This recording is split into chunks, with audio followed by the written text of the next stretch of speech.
TVS মার্কেটসে সবাইকে স্বাগতম। দর্শক, একটা দমবন্ধ অবস্থা থেকে শেয়ার বাজার এখন বেশ চাঙ্গা ভাব ফিরে এসছে গত 1-1.5 মাসে। আজকে আমরা বাজার নিয়ে কথা বলবো। আমাদের স্টুডিওতে আমন্ত্রিত অতিথি হয়ে এসছেন ডিএসসি ব্রোকার্স অ্যাসোসিয়েশনের সিনিয়র ভাইস প্রেসিডেন্ট জনাব সাজেদুল ইসলাম। তিনি শ্যামল ইকুইটি ম্যানেজমেন্ট লিমিটেডের ব্যবস্থাপনা পরিচালক। সাজেদ ভাই, স্বাগতম। ভাই, আপনাকে অশেষ ধন্যবাদ, আর আমাদের বিজনেস স্ট্যান্ডার্ডকেও অশেষ ধন্যবাদ আমাকে আমন্ত্রণ জানানোর জন্য। এটা আসলে অ্যামেজিং মার্কেট, যেভাবে আপনার ফ্লোর থেকে একটা একটা করে শেয়ার উঠে আসছে। আমরা ভয় পাচ্ছিলাম যে, সবাই ভয়ে ছিল যে এটা হয়তো হবে না, তার আগেই ফ্লোরটা তুলে দিতে হবে। হোয়াট ইজ দ্য পজিটিভস যে বাজার এখন একটা শক্তি দেখা যাচ্ছে আর কি? বাবা ভাই, অশেষ ধন্যবাদ। আসলে খুব ভালো বলেছেন যে একটা দমবন্ধ অবস্থার মধ্যে দিয়ে যাচ্ছিল স্টক মার্কেট অনেক দিন থেকেই, প্রায় 1 বছর। কিন্তু হয়তো আর 1 মাস পরে আমরা এটা বলতাম যে 1 বছর হয়ে গেল বাজারে ফ্লোর প্রাইস দেওয়া হয়েছে, যেটার কারণে আমরা বাজারকে দমবন্ধ বলছিলাম। সবার ভিতরে আসলে বিনিয়োগকারীদের ভিতরে, বড় বিনিয়োগকারী বলেন, প্রাতিষ্ঠানিক বা ব্যক্তি বিনিয়োগকারী, অনেকের ভিতরে একটা শঙ্কা এবং একটা ছিল যে কোনো সময় আমি বিনিয়োগ করলে আমার বিনিয়োগটা স্টাক হয়ে যায়। এই কারণে কিন্তু অনেকেই আপনি দেখবেন যে সাবধানতা অবলম্বন করা, বা টাকা থাকলেও কেনাকাটা না করা, অথবা তার হাতে যদি নগদ টাকা ক্যাশ থেকেও থাকে সেখান থেকে খুব সামান্য পরিমাণ টাকা বিনিয়োগ করা, এই কাজগুলোই করেছে।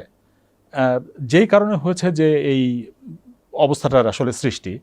তো এখন এখান থেকে বাজার উত্তরণের একটা লক্ষণ আমরা দেখতে পাচ্ছি। যদিও এটিকে আমি খুব একটা স্বস্তিদায়ক বলবো না, এই কারণেই বলবো না, কারণ বাজারে এখনও প্রায় 40% শেয়ার কিন্তু ট্রেড হচ্ছে না, যেগুলো ফ্লোর প্রাইজে আছে। তবে গত 1-1.5 মাসের মধ্যে প্রায় 100 কোম্পানি কিন্তু ফ্লোর ভেঙে এখন তার শক্তি দেখাচ্ছে, যেটি আমাদের কাম্য। যে বাজারে স্টক মার্কেটের সবচেয়ে বড় বিউটি হলো এটার লিকুইডিটি যদি না থাকে তাহলে এটার বিউটিনেসটা অবশ্যই নষ্ট হয়ে যায়, যেটা দেখাচ্ছে। তবে এখানে কিছু সাবধানতার কথা আমাদেরকে সাথে বলতে হবে। এটা এভাবেই যে শেয়ারগুলো যেভাবে শক্তি দেখাচ্ছে, এটার কিন্তু আসলে এরকম মূল্য হওয়ার কথা না। বা আমরা যদি জাঙ্ক স্টক বলি, যেগুলোকে লোকসানি কোম্পানি, ঠিক বলেছেন, এগুলো যে প্রাইস দেখাচ্ছে এটা কিন্তু আসলে এটাকে সাপোর্ট করে না, ফান্ডামেন্টালি সাপোর্ট করে না। কারণ আমি যখন একটা স্টক আমি কিনবো, আমি কিন্তু আসলে শুধুমাত্র ট্রেড করার জন্য কিনি না। আমাদেরকে চিন্তা করতে হবে যে আমার ব্যাক এন্ডে এটার একটা কোম্পানি আছে, আমার একটা বিজনেস আছে। যদি বিজনেসের গ্রোথ থাকে, সেই গ্রোথের কারণে যদি স্টক মার্কেটে তার মূল্যটা বাড়ে, তাহলে এটা সামঞ্জস্যপূর্ণ বা মানানসই।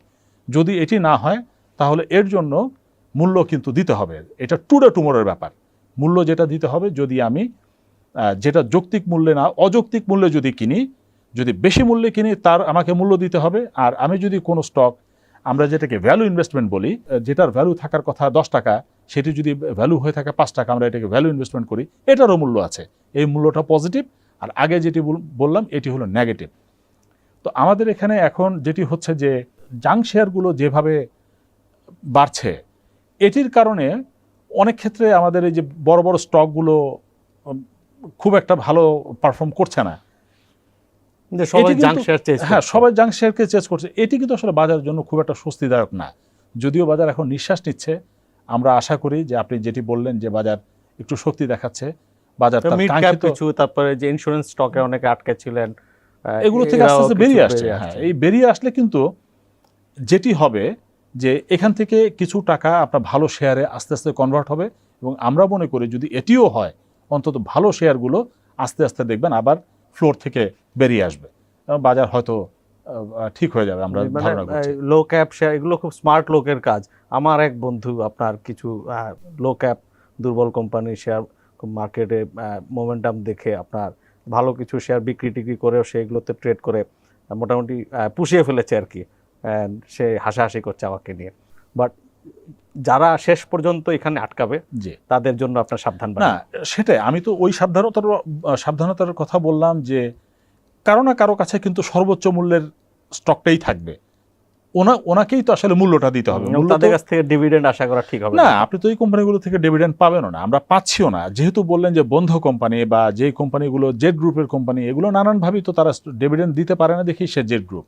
তো তো এটাও যদি আমাকে এত উচ্চ মূল্যে কিনতে হয়, তার যিনি এটা কিনবেন তাকে এটার মূল্য পরিশোধ করতে হবে। যে কিছু কোম্পানিতে আপনার মালিকানা পরিবর্তনের স্টোরি আছে, যে বাট মালিকানা পরিবর্তন আমি এমন দেখেছি যে যে মালিক কিনবে বলে কথা হচ্ছে, তাদের যে অন্য কোম্পানি আছে সেটা থেকেও যে খুব ভালো ডিভিডেন্ড পাওয়া যাচ্ছে তা না। সো একটা অলিক জিনিসের পিছনে ইন্টারেস্টিং ছুটছে বিষয়টা বোধহয় হলো, বাজার। আপনি খেয়াল করবেন যে আমাদের এই বাজারে আমরা কেনাকাটা যখন করি, আমরা সবাই নিউজকে কিনি, Right. আমরা রিউমার কিনি, আর নিউজের সময় সেল করি। রিউমারটা কি, যে মালিকানা চেঞ্জ হবে। মালিকানা চেঞ্জ হলে আসলে আমার কি হবে, আমাকে তো আগে দেখতে হবে যিনি নতুন মালিক আসলেন উনি কতটা ব্যবসা সফল ব্যক্তি বা কতটাকে সফলতার সাথে ব্যবসাটাকে পরিচালনা করতে পারছে। যদি উনি ব্যবসাটাকে সফলতার সাথে পরিচালনা করতে পারে তবেই দাম বাড়ুক, সেটি মানানসই। কিন্তু শুধুমাত্র মালিকানা চেঞ্জের কারণে, যেমন ধরেন এখন আমি ব্যক্তিগতভাবে যদি আজকে আমাকে যদি আপনি একটা রকেট সায়েন্সের একটা জিনিস আমাকে দিয়ে দেন, যে একজন যিনি এটা পরিচালনা করছেন মালিকানা চেঞ্জের কারণে আমাকে দিলেন, আমি কি ভালো করতে পারবো? ইম্পসিবল ব্যাপার। আমার পক্ষে এটি ভালো করার কোনো কারণ নেই, কারণ আমি এটি সম্পর্কে জানি না। যদি এই কারণে স্টক বাড়ে, যে আমার কাছে মালিকানা চেঞ্জ হয়ে আসতেছে দেখে স্টকের দাম বেড়ে যাবে, তাহলে যে কথাটা বললাম প্রথমেই, যেটা বলছিলাম যে এটার যিনি বিনিয়োগ করবেন এই মালিকানা চেঞ্জের খবরে, তাকে এটার মূল্য দিতে হবে। মূল্য দিবেন এবং তারা রাস্তায় নেমে মিছিল মিটিং করবেন। নিঃসন্দেহে যিনি কিনছেন আমরা ধরে নিব তিনি বুঝেই কিনছেন, আর তিনি যদি লোকসান করেন তার দায়ও তারই হওয়া উচিত। না, এটা তো 100 বার এটাই সত্য কথা হওয়া উচিত, যে যিনি কিনবেন, আমরা প্রত্যেকটা জায়গায় আপনি দেখবেন আমাদের একটা সতর্কবাণী কিন্তু আমরা দিয়ে রাখি, সেটা হলো পুঁজিবাজার ঝুঁকিপূর্ণ, দেখে বুঝে বিনিয়োগ করুন। আমরা এটি বলার পরেও তো কেউ দেখে বুঝে বিনিয়োগ করছেন না।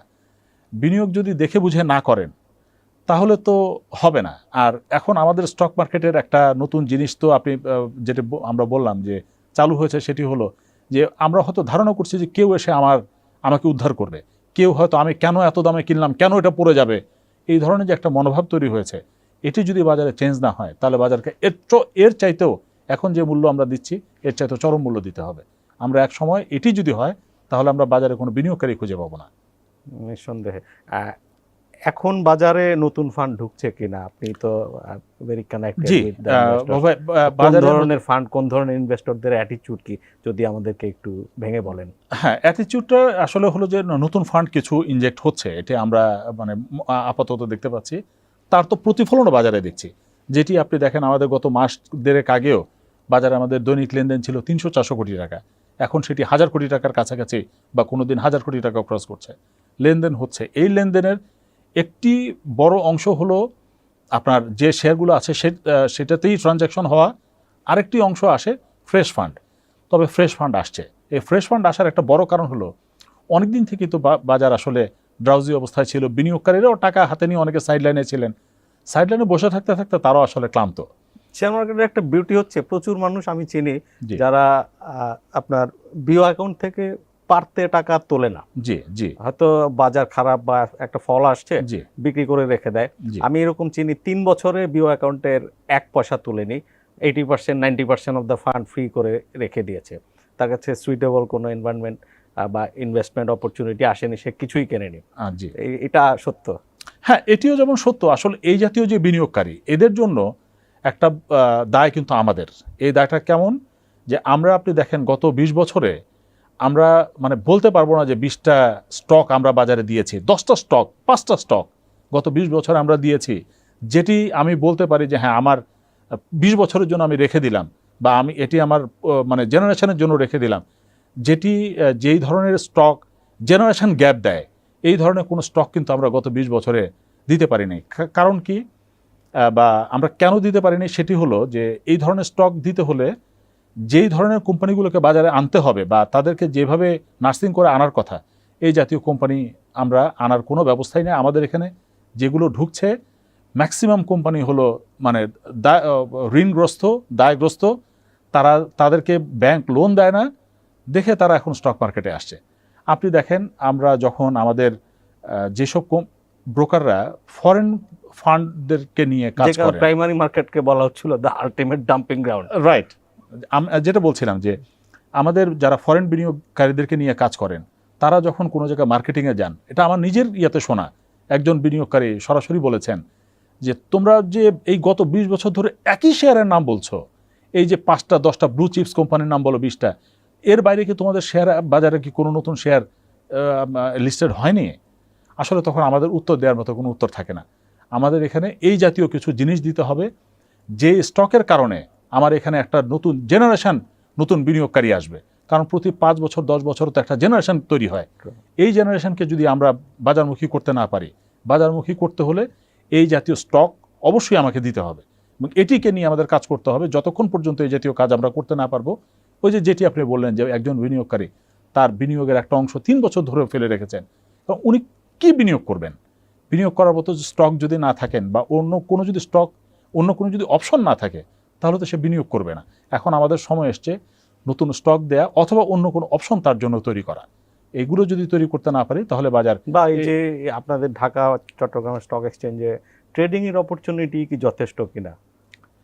একটা জেনারেশনাল ওয়েলথ ক্রিয়েশনের জন্য বাই অ্যান্ড হোল্ড ইনভেস্টমেন্ট, এখানে স্টকের ঘাটতি। আবার ট্রেড করতে গেলে আজকে যে আমি কথাটা প্রত্যেকটা শোতেই বলার চেষ্টা করি যে আজকে আমি শেয়ার কিনলে 3 দিন লাগে।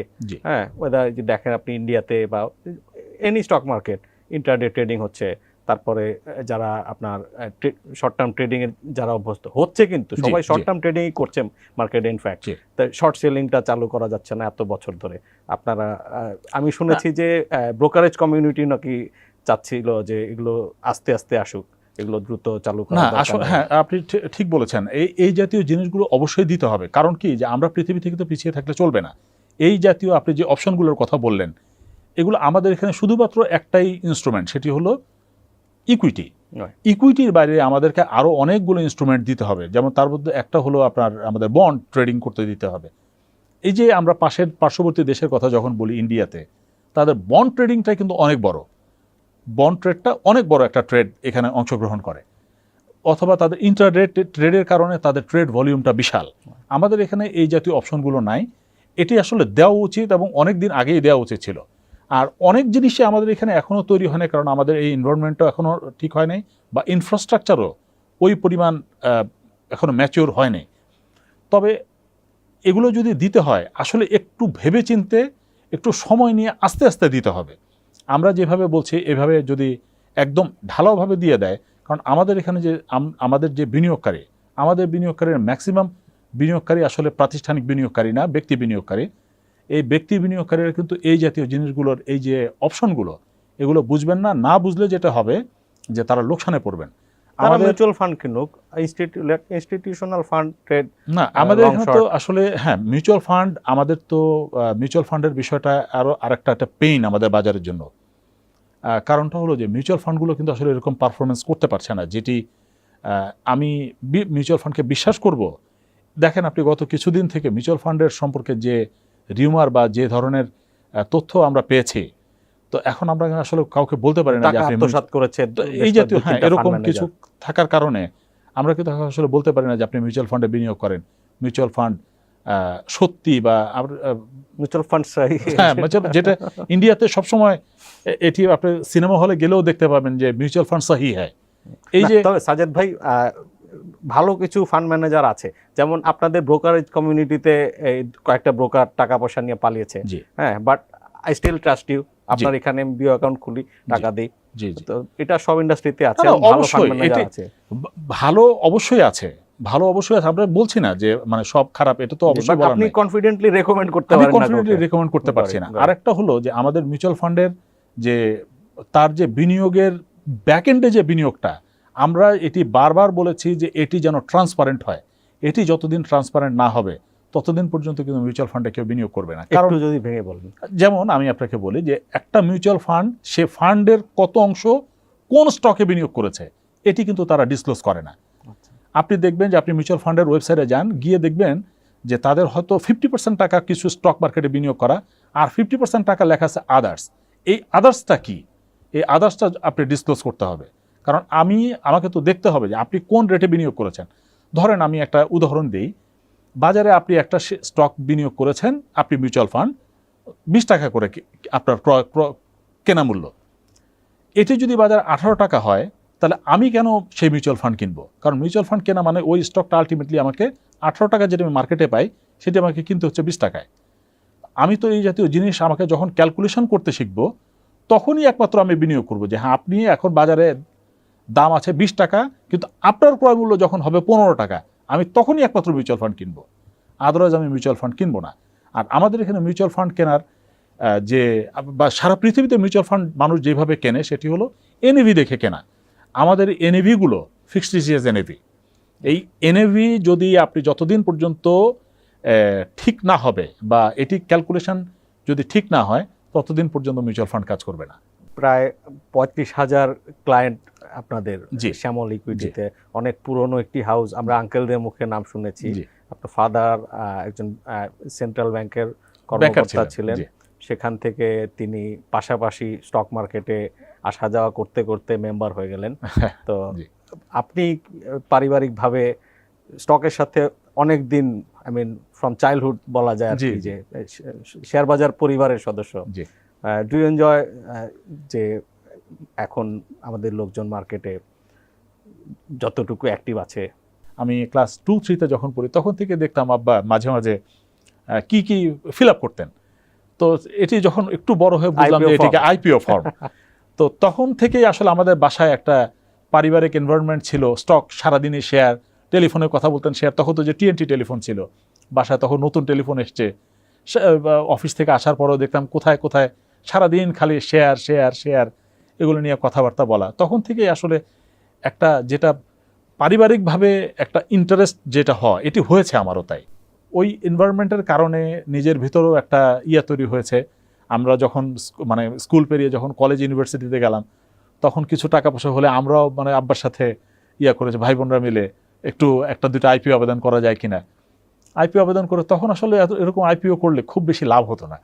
একটা ধরেন 5,000 টাকা একটা আইপিও আবেদন করলে হয়তো কিছু শেয়ার পাওয়া যেত, 2-4-500 টাকা হয়তো প্রফিট হতো।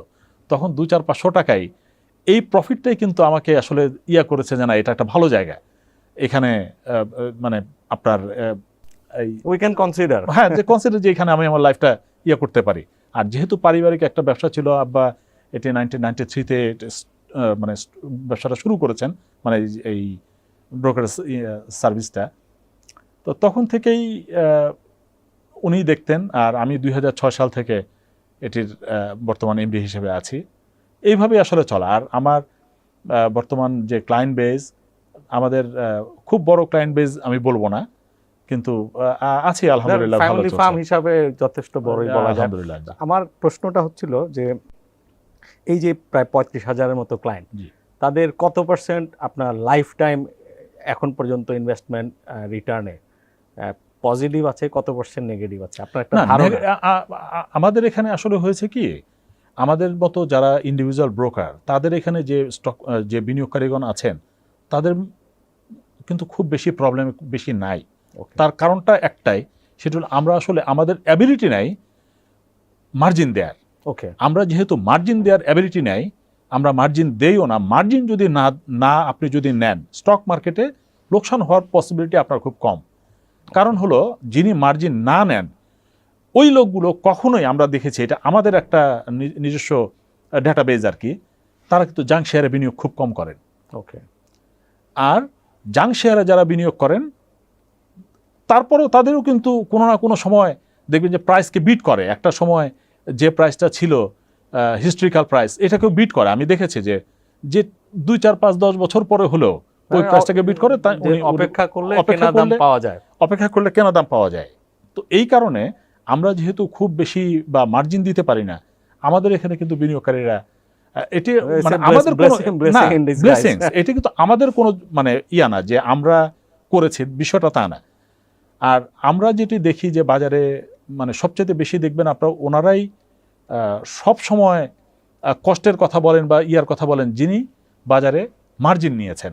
আমাদের বাজারের এখন সবচেয়ে বড় যেটি আমরা ছোটবেলায় পড়েছি যে চীনের দুঃখ হুয়াংহো, আমি সবসময় এটি হাসতে হাসতে বলি যে আমাদের বাংলাদেশ স্টক মার্কেটের দুঃখ হলো মার্জিন।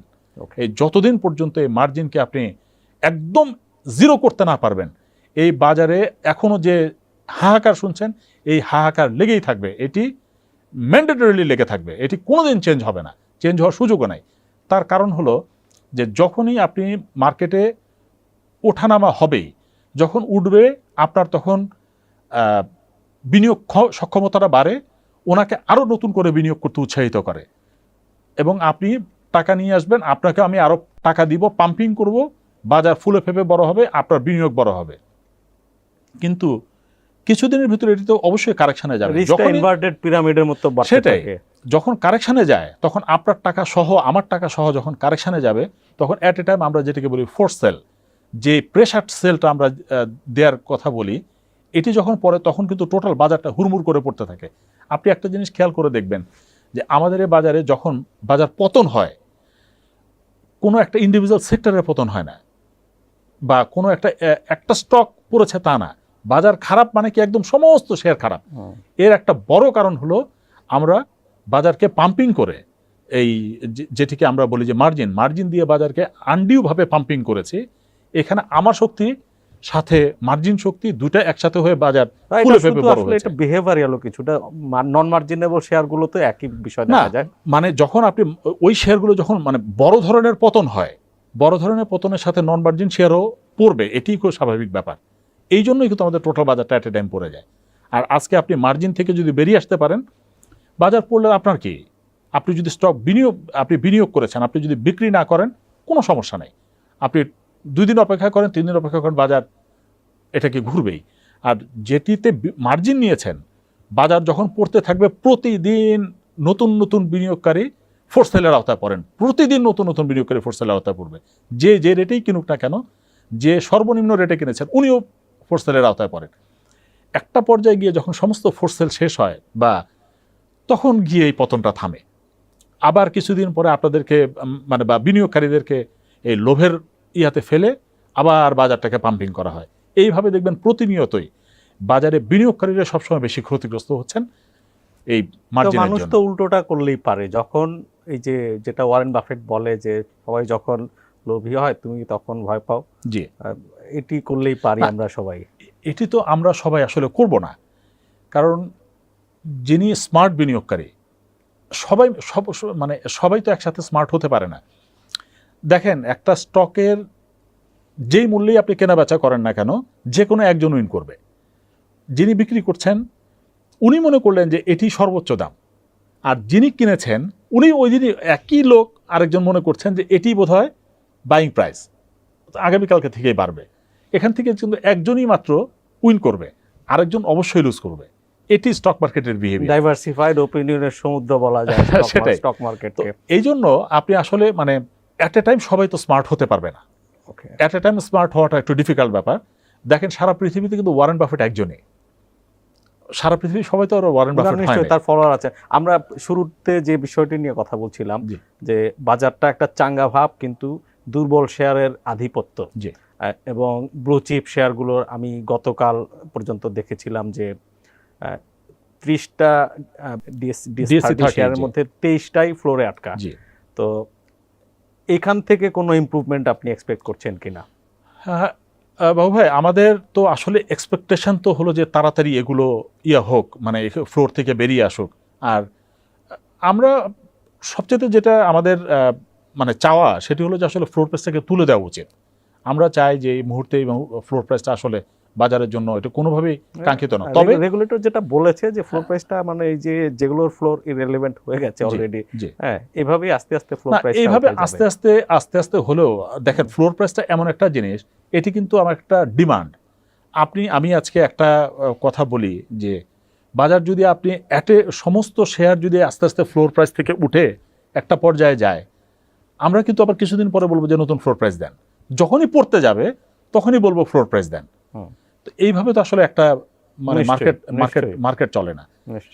এই ধরনের প্রোটেকশন দিয়ে আমরা এটা চাই না, যে এই ধরনের প্রোটেকশন। এখন আমাদের যেটি মানে মূল চিন্তা সেটি হলো যে দেখেন, আপনি যেটি বললেন যে DSE 30 ইন্ডেক্সের 23টি কোম্পানি ফ্লোর প্রাইসে পড়ে আছে।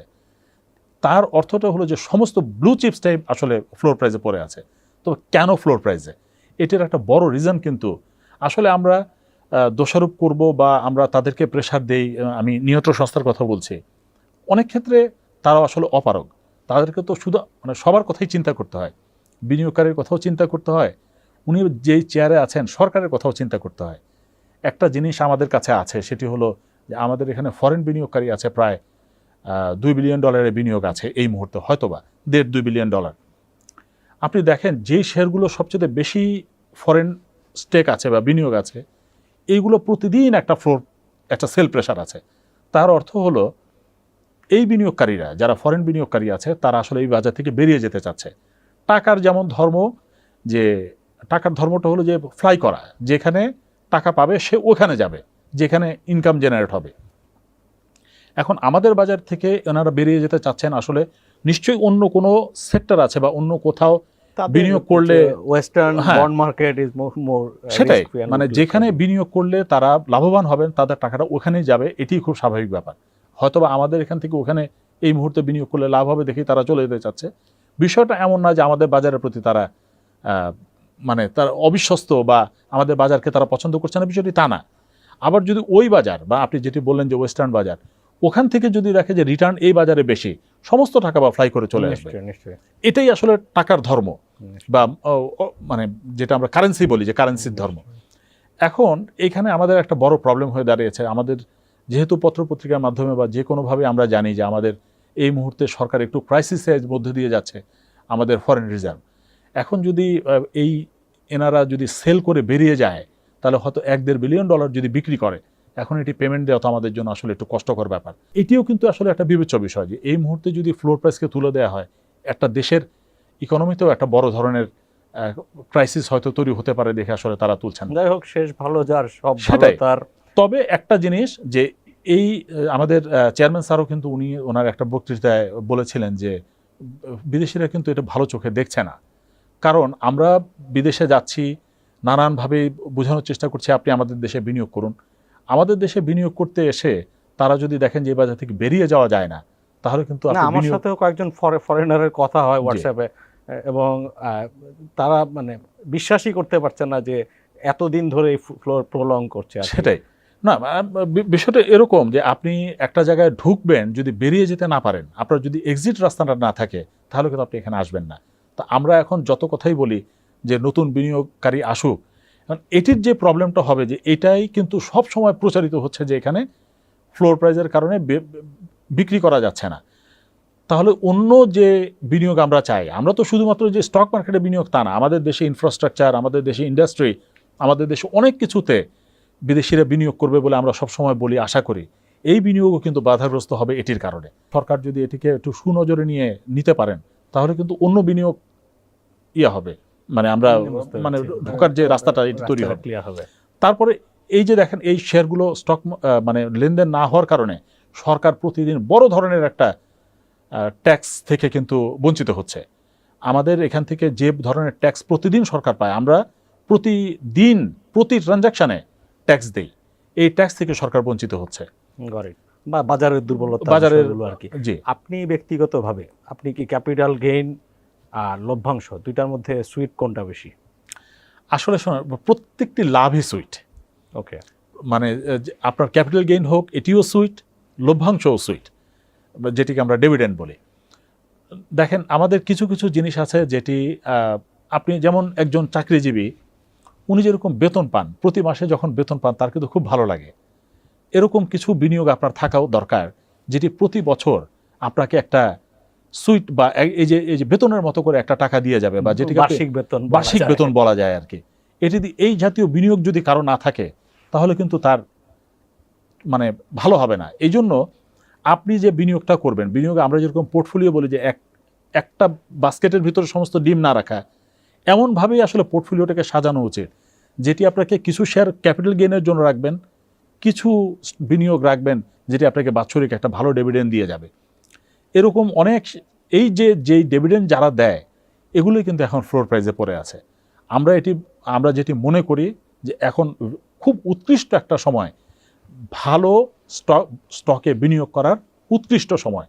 এখন যদি কেউ তার পোর্টফোলিওটাকে ভালো স্টকে বিনিয়োগ করে, হয়তো এখন একটা সাময়িক একটা পেইন আপনার যাচ্ছে, এই পেইন এক সময় আপনার জন্য মানে অনেক বড় আশীর্বাদ নিয়ে আসবে বলে বিশ্বাস করি।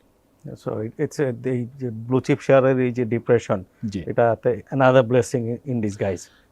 হ্যাঁ, অবশ্যই, মানে একটা ইল্ড পাওয়া যাবে জি জি জি, এটা অবশ্যই। যদি এখন যে দামে আছে, এটি তো একদম বটম প্রাইস, এই বটম প্রাইস আমরা যেটা বলছি যে যদি আপনি ফ্লোর প্রাইস না ওঠে, এই বটম প্রাইস থেকেই কিন্তু এই এই স্টকগুলো এক সময় দেখবেন ভালো ইয়াতে চলে যাবে, দামে চলে যাবে। তা এখন উৎকৃষ্ট সময় ভালো শেয়ারে বিনিয়োগ করার।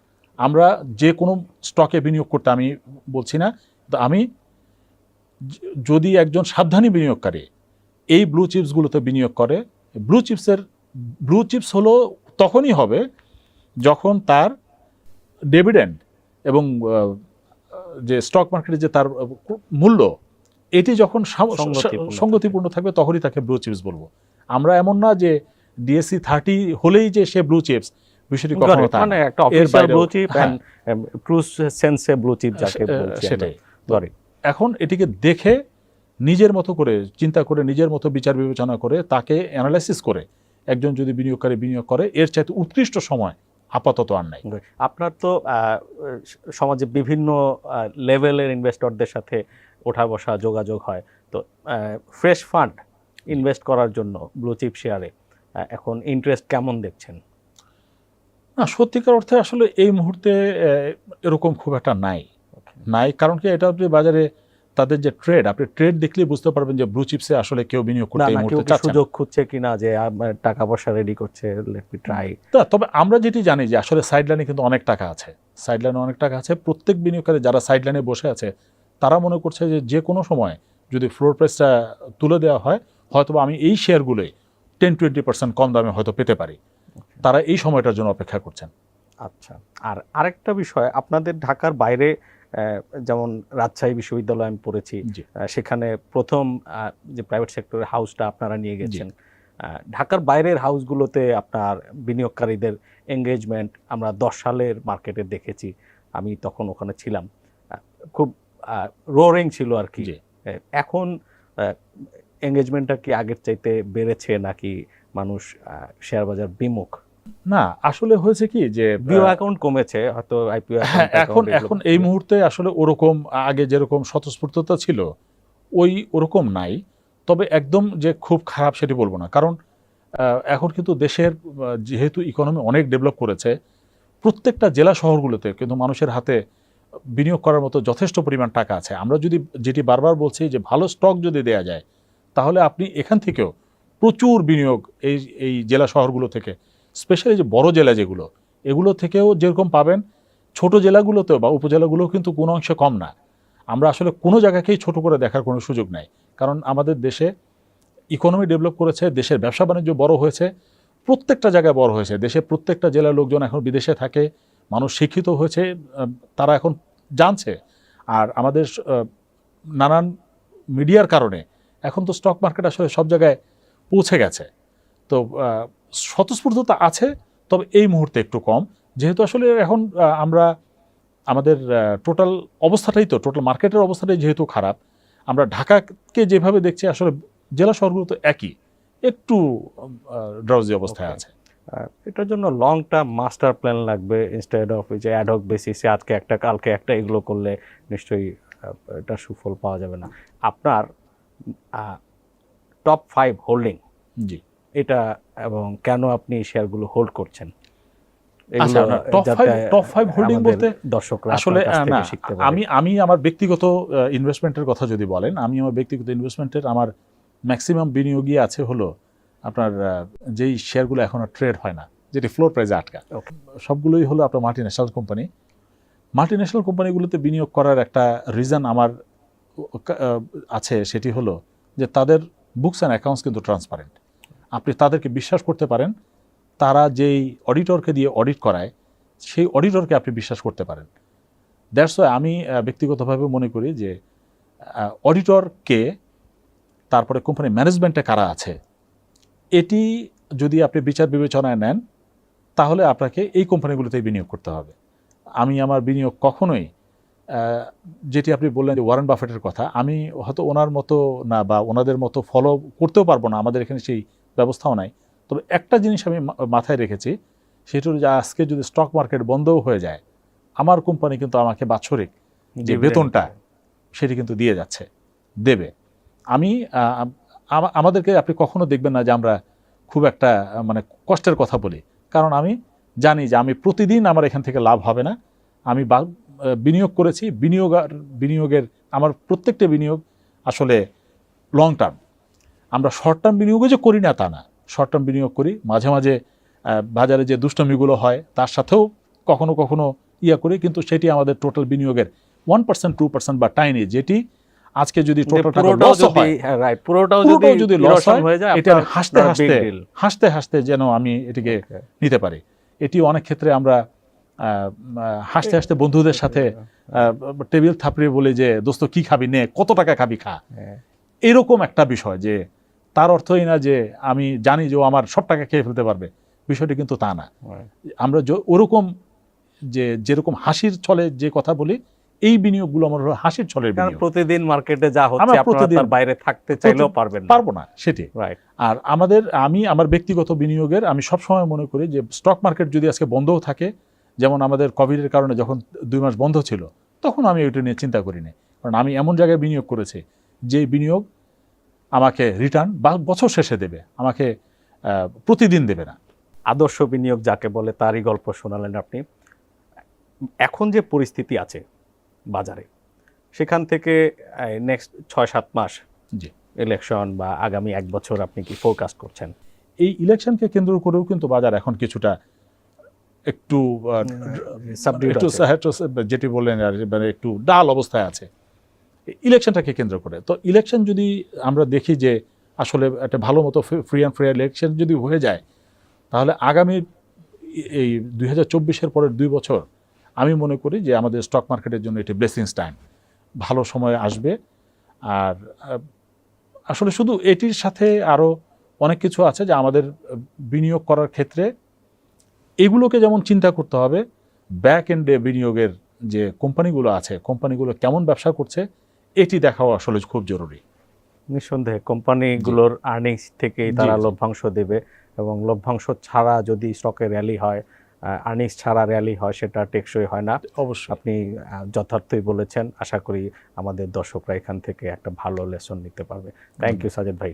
বাবা, আপনাকে অশেষ ধন্যবাদ। দর্শক, পেইড আপ ক্যাপিটাল কম হওয়াতে সেই শেয়ারগুলো আগে বাড়ছে, হয়তো দেখা যাচ্ছে যে তার মৌলভিত্তির সাথে সঙ্গতিপূর্ণ নয়, কিন্তু শর্ট টার্মে একটা ভালো ক্যাপিটাল গেইন আসছে। সাজেদ ভাই অনেক বিচক্ষণ বিনিয়োগকারী, পারিবারিকভাবেই তারা শেয়ার বাজারের সাথে, তিনি তার শৈশব থেকেই যোগাযোগ।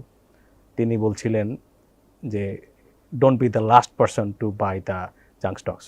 ইনফ্যাক্ট তিনি সেগুলো ডিসকারেজ করেন, আর মার্জিন লোন নিয়ে যে রিস্কটা আমরা নেই সেটার ব্যাপারেও ডিসকারেজ করেছেন। আর সবচেয়ে ভালো কথা তিনি যেটি বলেছেন যে ফ্লোর প্রাইসে আটকে থাকা অনেক ব্লু চিপ শেয়ার, যেগুলো থেকে খুব মোটা অঙ্কের লভ্যাংশ আসে, এই শেয়ারগুলো এখন খুব লুক্রেটিভ অবস্থানে আছে। পরে পর্বে দেখা হচ্ছে।